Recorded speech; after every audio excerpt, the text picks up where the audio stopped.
Have you ever felt like your own mind is kinda working against you? Like there's this voice in your head that just will not shut up. Well, that is exactly what happened to ABC News anchor Dan Harris.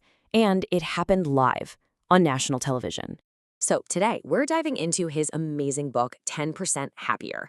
It's this incredible story about how a full-blown panic attack, right there in front of millions of people, sent this really hard-nosed, skeptical journalist on a super reluctant journey into the world of mindfulness. And believe me, what he found was a solution that's both ancient and, surprisingly, totally scientific.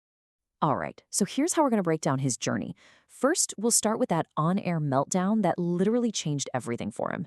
Then, we're going to follow his very skeptical search for some answers, which, believe it or not, leads to this big discovery: meditation as a practical science. We'll see his first kind of clumsy attempts at practicing it, explore how it completely reshaped his relationship with his own ambition, and then finally, we'll land on what he calls the 10% promise. Okay, so it all kicks off with the one moment that just completely shattered his confidence: a panic attack on live national television. Now, you gotta understand, as a rising star at ABC News, Dan Harris had built his entire identity on being composed, competitive, and super driven. But then, right there in front of millions, his voice just cracks, his breath completely vanishes, and his mind spirals into pure absolute chaos. And this wasn't just some dramatic opening to the story. It's really a metaphor for the modern mind. See, Harris introduces this idea of a relentless internal narrator that, let's be honest, we all have. You know that voice? The one that judges and fears and just catastrophizes everything. For him, that voice was actually the fuel for his success, but it was also this source of silent suffering. That panic attack just forced him to face a truth he'd been ignoring: that he was not in control of his own mind. So the big question is, what led to that meltdown? Well, Harris traces the roots of his anxiety all the way back to his years as a war correspondent. I mean, he covered conflicts in Afghanistan, Iraq, the West Bank, places where, as he puts it, adrenaline literally becomes oxygen. So coming home to a quiet newsroom, it felt like a really painful withdrawal. And to fill that void, he turned to recreational drugs. And not even for pleasure, but just to fight off this deep, gnawing restlessness. The real wake-up call came when a doctor just bluntly told him that the panic attack was probably drug-induced. Whoa, that was a huge turning point.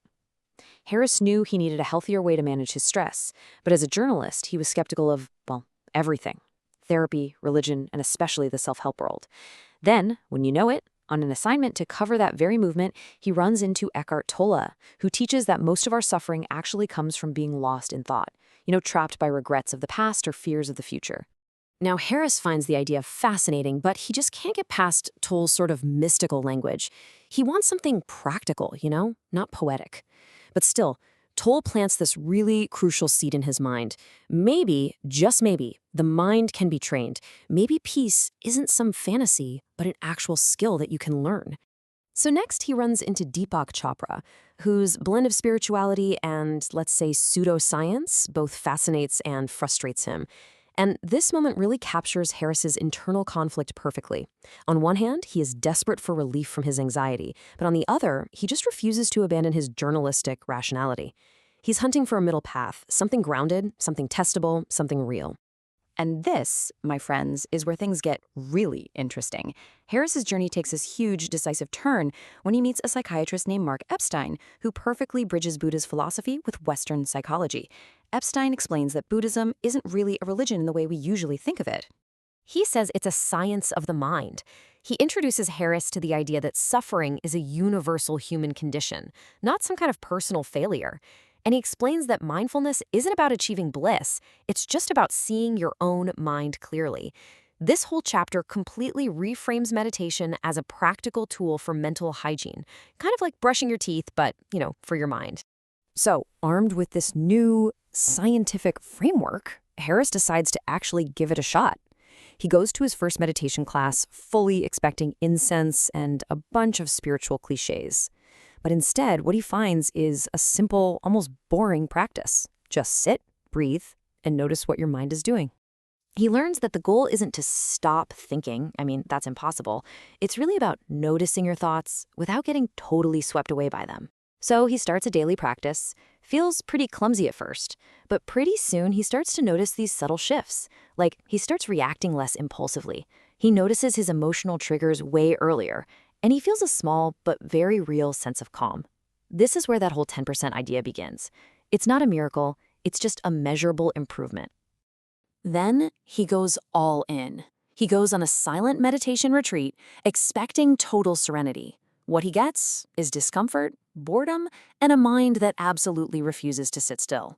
But in that silence, he starts to see the patterns of his mind with this shocking clarity, all the self-criticism, the restlessness, the constant striving, and he learns the power of begin again, that simple act of just returning to the breath every time the mind wanders. It becomes a metaphor for life. You don't need perfection, you just need persistence. Now, this next part is so crucial for any ambitious person out there. It explores the ego, not as simple arrogance, but as that inner voice that drives ambition and comparison and defensiveness. Harris realizes his own ambition is fueled by a really deep insecurity, this fear of not being enough. Meditation helps him see these patterns without being controlled by them.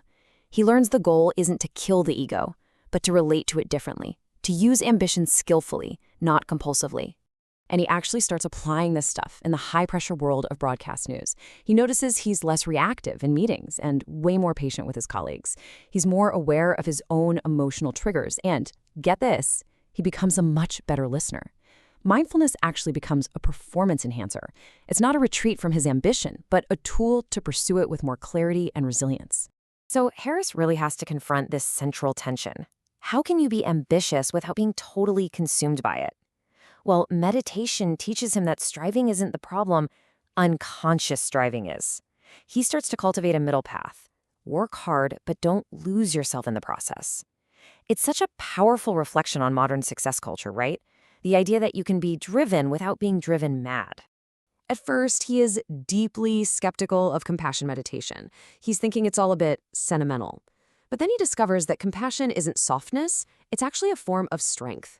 It's a skill that reduces anger, increases resilience, and improves relationships. It even helps him navigate conflicts at work with more clarity and less ego. It completely reframes kindness as a practical mental skill, not just some moral duty. So after all of this, what's the big takeaway? Well, Harris is the first one to admit that meditation is not going to solve all your problems. It's not going to eliminate stress or erase your ambition. But what it can do is make your life about 10% better, calmer, clearer, more intentional. And that modest, really realistic promise is the core message of the entire book. Small, consistent improvements, they compound into truly meaningful change. And he ends the book with this fantastic toolkit for everyday life. Simple things like, don't try to stop thinking, just notice your thoughts. Start with just a few minutes a day. Use mindfulness during everyday activities, like when you're washing the dishes. Watch out for the ego's tricks. Learn to respond, not just react. And probably most importantly, begin again, as many times as you need to. So, to wrap this all up, 10% Happier isn't some spiritual manifesto. It is a journalist's skeptical, humorous, and just deeply human journey toward mental clarity. And its power really is in its honesty. Meditation won't make you perfect, but it will make you better. And sometimes that 10% is enough to change everything.